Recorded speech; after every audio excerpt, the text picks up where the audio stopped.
Numbers 15:17 through 16:40. Then the Lord said to Moses, "Give the following instructions to the people of Israel.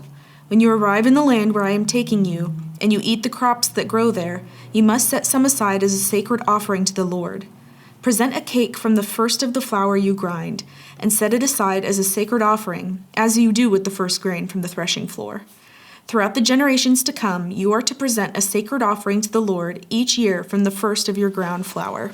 But suppose you unintentionally fail to carry out all these commands that the Lord has given you through Moses, and suppose your descendants in the future fail to do everything the Lord has commanded through Moses. If the mistake was made unintentionally, and the community was unaware of it, the whole community must present a young bull for a burnt offering as a pleasing aroma to the Lord. It must be offered along with its prescribed grain offering and liquid offering, and with one male goat for a sin offering. With it, the priest will purify the whole community of Israel, making them right with the Lord, and they will be forgiven. For it was an unintentional sin, and they have corrected it with their offerings to the Lord, the special gift and the sin offering. The whole community of Israel will be forgiven, including the foreigners living among you, for all the people were involved in the sin. If one individual commits an unintentional sin, the guilty person must bring a 1-year-old female goat for a sin offering. The priest will sacrifice it to purify the guilty person before the Lord, and that person will be forgiven. These same instructions apply both to native-born Israelites and to the foreigners living among you. But those who brazenly violate the Lord's will, whether native-born Israelites or foreigners, have blasphemed the Lord, and they must be cut off from the community. Since they have treated the Lord's word with contempt and deliberately disobeyed his command, they must be completely cut off and suffer the punishment for their guilt.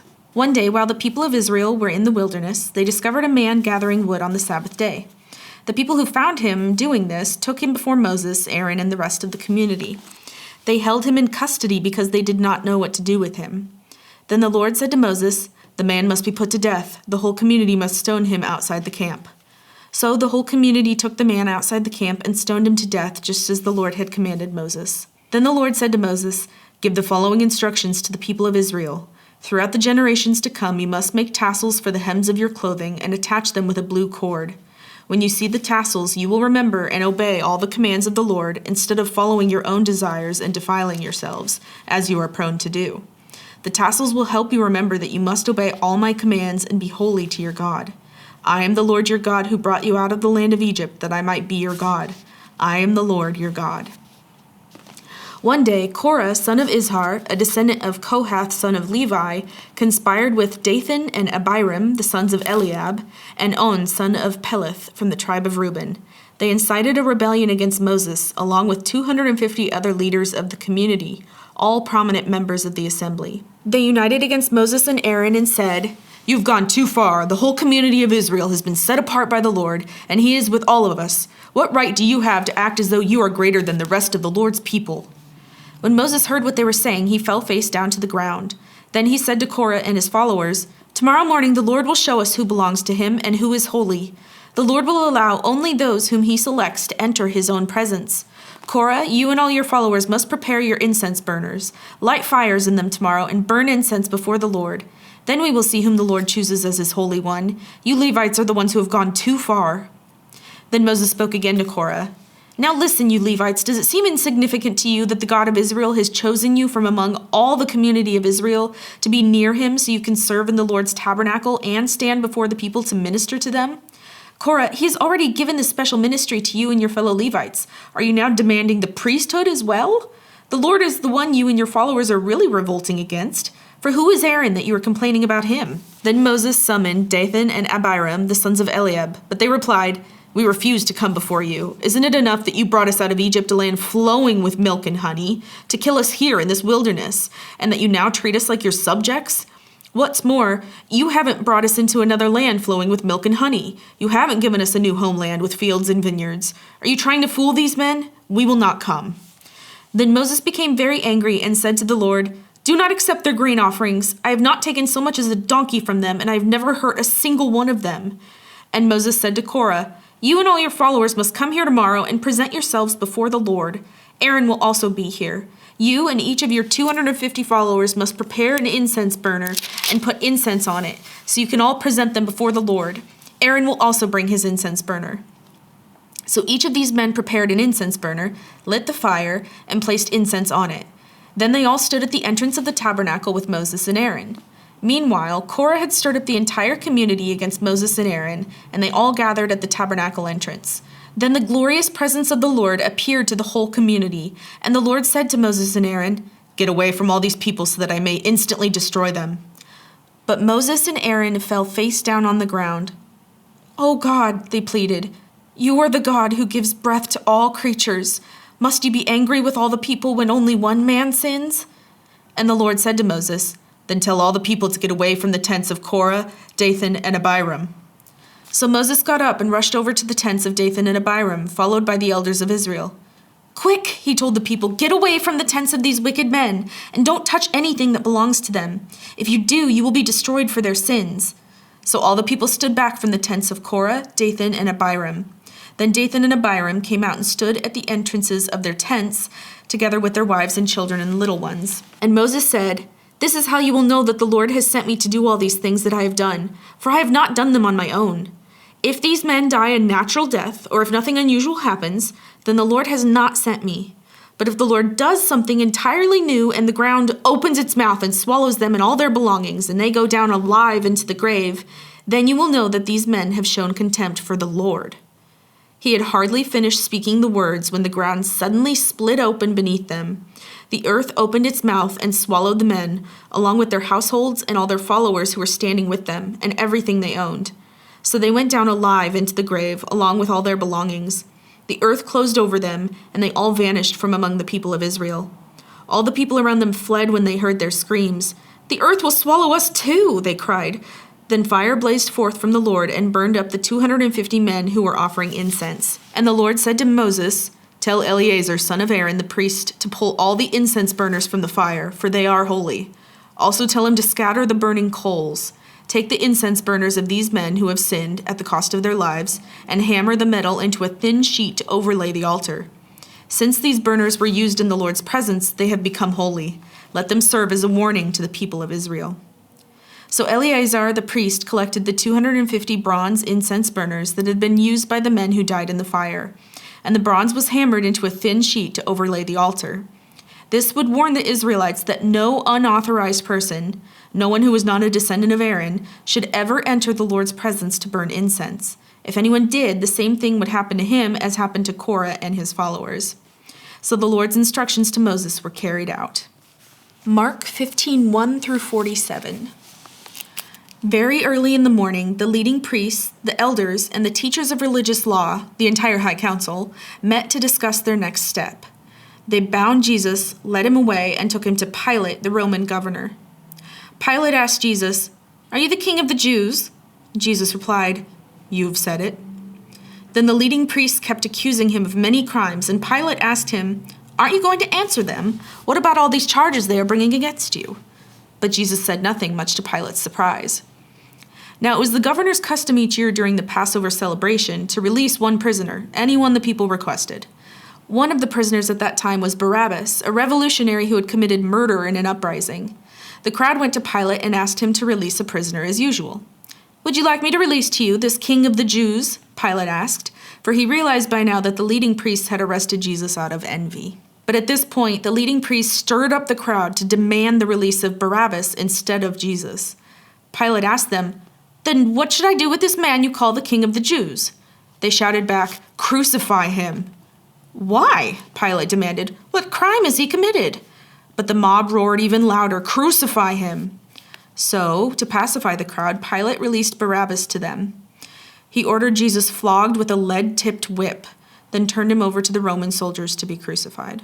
The soldiers took Jesus into the courtyard of the governor's headquarters, called the Praetorium, and called out the entire regiment. They dressed him in a purple robe, and they wove thorn branches into a crown and put it on his head. Then they saluted him and taunted, "Hail, King of the Jews!" And they struck him on the head with a reed stick, spit on him, and dropped to their knees in mock worship. When they were finally tired of mocking him, they took off the purple robe and put his own clothes on him again. Then they led him away to be crucified. A passerby named Simon, who was from Cyrene, was coming in from the countryside just then, and the soldiers forced him to carry Jesus' cross. Simon was the father of Alexander and Rufus. And they brought Jesus to a place called Golgotha, which means place of the skull.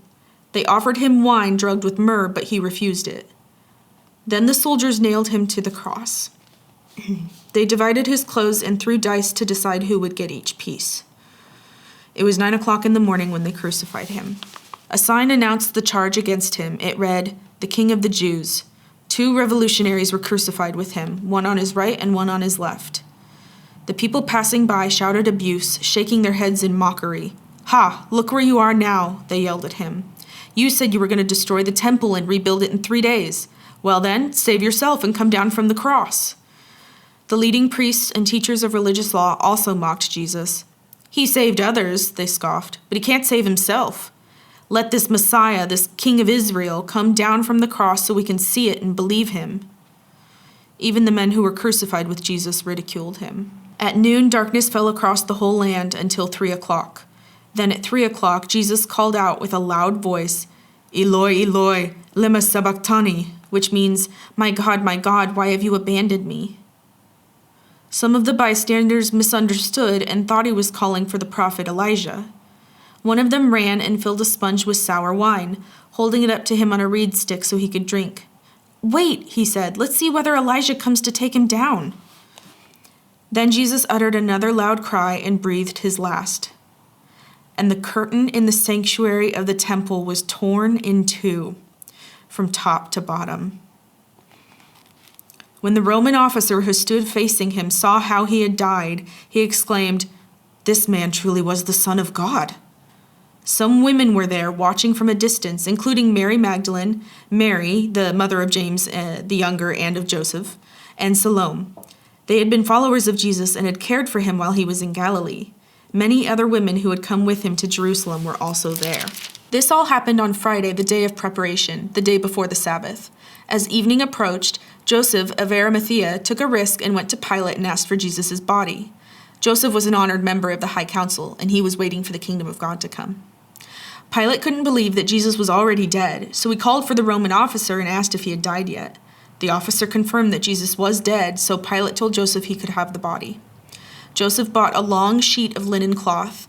Then he took Jesus' body down from the cross, wrapped it in the cloth, and laid it in a tomb that had been carved out of the rock. Then he rolled a stone in front of the entrance.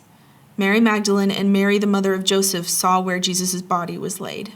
Psalm 54. Come with great power, O God, and rescue me. Defend me with your might. Listen to my prayer, O God. Pay attention to my plea, for strangers are attacking me. Violent men are trying to kill me, and they care nothing for God. But God is my helper. The Lord keeps me alive. May the evil plans of my enemies be turned against them. Do as you promised and put an end to them. I will sacrifice a voluntary offering to you. I will praise your name, O Lord, for it is good. For you have rescued me from my troubles and helped me to triumph over my enemies. Proverbs 11:5-6. The godly are directed by honesty. The wicked fall beneath their load of sin. The godliness of good people rescues them. The ambition of treacherous people traps them.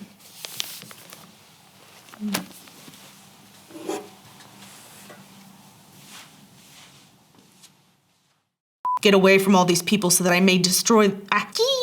Hey, I didn't mess up too much on that one. Feeling good. Don't feel too good. Prisoners at that time was Barabbas. Barabbas. Both of those are probably wrong. Called the Praetorium.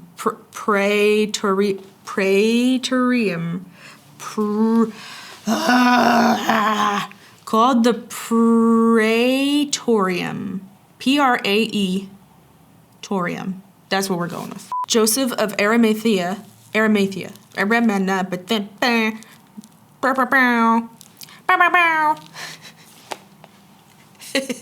Sorry, I just think... I think I'm tired. I'm just thinking of that guy. He's like... I won't get into it. Arimathea or Arimathea? Or maybe no one cares. Bridge to Terabithia. Terabithia? I need to stop thinking I'm funny. Arimathea. I feel like that's how I've always said it, so I want to say it that way. But I keep saying Arimathea. Arimathea. Bridge to Terabithia. Arimathea. The movie ends sad. Cars are loud. We did it. Yay.